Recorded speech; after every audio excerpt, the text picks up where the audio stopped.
This is He Knows His Sport, bringing you that heat and that fire. Ooh, I love Jon Jones for what he just said right about now. When he said, man, I refuse to fight Daniel Cormier at the heavyweight division. Now, you need to bring your ass down to the light heavyweight. He has every right to say that. You know why? He dispatched, demoralized, and destroyed that cat 2 times. Excuse me, let me say that again. He dispatched, demoralized, and debunked that cat 2 straight times. Deteriorated him in the octagon. You know what I'm saying? Everybody want to sit here and knock Jon Jones and say, oh, he's roided up, he's a cheater. You know what I'm saying? He's doing this, he's doing that. Shut your Rudy Poo country butts up. You know what I'm saying? Your backyard nonsensical butts up. Jon Jones, y'all need to start putting respect on this man's name. This man is the true champion at the light heavyweight division in the UFC. No one can knock this man other than saying that, you know, he's taking this and he's taking that. But when it comes to skills, his skills pays the bills, man. This guy's the true greatest MMA fighter of all time. You know, and that's why I've been trying to tell folks, you know, I'm sick and tired of this agenda that Dana White is doing when he's sitting there and trying to knock the Jon Joneses of the world, knock the Anderson Silvers of the world, knock the Tyron Woodleys of the world. You know what I'm saying? And now all of a sudden, Chris Cyborg, I'm catching flack for that. You know what I'm saying? Yeah, I was wrong for saying that, you know, Amanda Nunes was the one, you know what I'm saying, that, you know, Chris Cyborg went down to her weight division. Okay, yeah, I made a mistake. Who doesn't make mistakes? Yeah, Amanda Nunes did go up to Cyborg's weight class. See, we're humans. We make mistakes. You know what I'm saying? It doesn't mean we don't know what we're talking about. I spoke out of place. I made the mistake, but guess what? I'm man enough to own up to it. It is what it is. But it didn't negate the fact of what I was saying, the hidden agenda that's going on with Dana White. Why is Dana White not running it back? Chris Cyborg, if anybody deserves a rematch, an immediate rematch, a run that thing back, is Chris Cyborg. She deserves it. And she's right when she says, I have 2 losses to her 4 losses. Go look at the way Amanda Nunes lost in those 4 losses. Everybody wants to sit here and talk about her recent stint and how she's been dominating. But she got destroyed in those 4 losses. So people want to sit here. She's been submitted. She's been TKO'd. I mean, come on. People want to sit here and act like she's the greatest thing since sliced bread. Chris Cyborg has claim to what she's talking about because she dominated for 13 years. So she has the right to have an immediate rematch because she dominated that featherweight division for 13 years.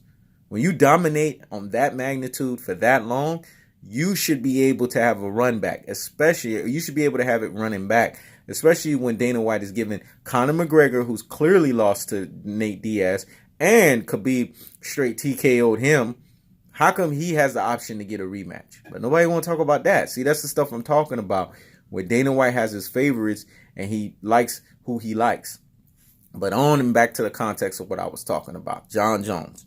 I like that, man. That's the Jon Jones I'm talking about, you know? See, that's what I was trying to tell everybody. Everybody's a different champion, man, in the UFC. And ain't nobody's going to sit here and get, you know, quieted or stopped the way that they are. Everyone's a different champion the way that they are. And they should be able to express and entitle their personalities for who they are. And I like Jon Jones for who he is. You know what I'm saying? The man runs his mouth, but he backs it up. He's one of the very few people out there that talks a lot of shit, but he backs that thing up, man, because you know why? He puts the work ethic in the UFC gym, man. He puts the work ethic in the training octagon, you know what I'm saying, with his team. He works hard, man. He's always ready, and he's always ready to deliver. Now what you haters got to say, because they ain't find nothing in his system, and they ain't find nothing in his system come UFC 214. Nobody's talking about that. You see what I'm talking about? That hidden agenda nonsense. So I have every right to say what I'm saying. You know, how come all of a sudden I'm being silenced or I'm being told that I don't know what the hell I'm talking about? Please, you know, pump the brakes and stop the presses with that madness. I'm going to continue to support the Jon Joneses of the world. I'm going to continue to support the Anderson Silvers of the world. I'm going to continue to support the Tyron Woodleys of the world. I'm going to continue to support the Chris Cyborgs of the world because I feel like they're not getting the same level of respect in the sport that the Amanda Nunes's, the Conor McGregor's, you know, the Matt Serras, the Matt Hughes, the Icemans of the world. You know, they're not getting the same level of respect. The Brock Lesnar's of the world, the Ronda Rousey's of the world, and the list goes on and on. They're not getting the same level of respect that these folks have gotten from Dana White. You know what I'm saying? He needs to come out and he needs to create this parity and this fairness. And then somebody want to bring up, well, Chris Cyborg made $500,000, Amanda Nunes made $350,000. That ain't no money, man. You know what I'm saying? Want to throw that at me because I said 50,000, 100,000. That still ain't no money if you're making 500K and 350K and you bashing each other's heads out and you damn near don't know if you're going to make it past the next UFC fight. Come on, man. When you got boxers that's making $5+ million per fight and et cetera, and some of them making 10 million, 20 million. I mean, come on. The only person in recent UFC history that has made a considerable amount of money is Conor McGregor. And he fought a guy that wasn't even a UFC fighter. That's why he was able to make 9 figures. So I know what I'm talking about. You know, it's like Dana White is sitting here like a loan shark, man, and just dominating the spread, dominating the bread. These are the people that's putting their life out there. You know what I'm saying? How come they're not making 7 figures and up? The top fighters in the UFC should be making 8 figures. And the mid-level guys should be making 7 figures. And the subpar people should be making 6 figures. That would be fair. That's what you would call parity. I know a lot of UFC fighters that probably will support what I'm talking about right here. They deserve that, man.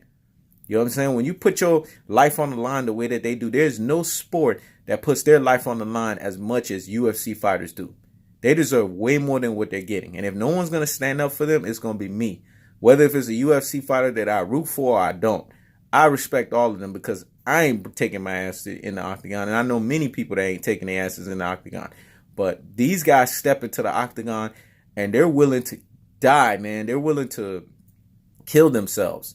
You know what I'm saying? Just for the sake of entertainment and to entertain all you backyard, country, you know what I'm saying, hillbilly fans and all you other UFC fans. They're willing to entertain all of us. You know, the least Dana White can do is sit there and turn around and pay these people what they deserve and what they earn. But nah, he ain't doing that. And that ain't right, man.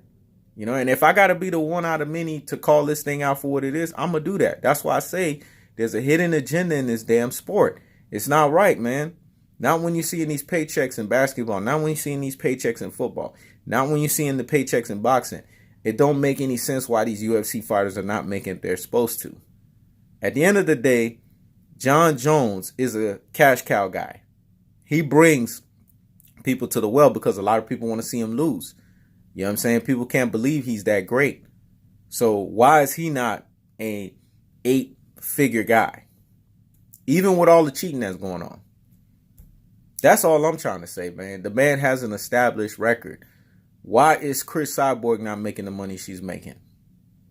That's all I'm trying to say. I know I kind of went off topic, but it is what it is.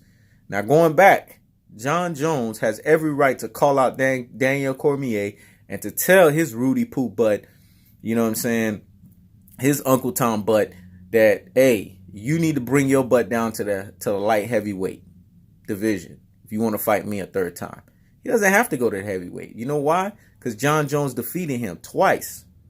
So he has the right to do that. And Daniel Cormier, if you're this guy that takes on comers, you know what I'm saying, you don't shy away from a challenge, et cetera, you know what I think it is? It's just his fat butt is too big. He probably can't make the light heavyweight no more. That's what it is. He don't want to cut the weight so that he can prep himself for that. You know, I think he's outgrown that weight division. I really think that's what it is. And he's trying to make Jon Jones go to a different weight class so that he supposedly has an added advantage. I seriously think if Jon Jones goes to the heavyweight division, he'll whoop him. You know, it's not besides Jon Jones that he can't do that. I think he can do it. So let me know what you guys think. Comment below. This is He Knows His Sport. Checking out.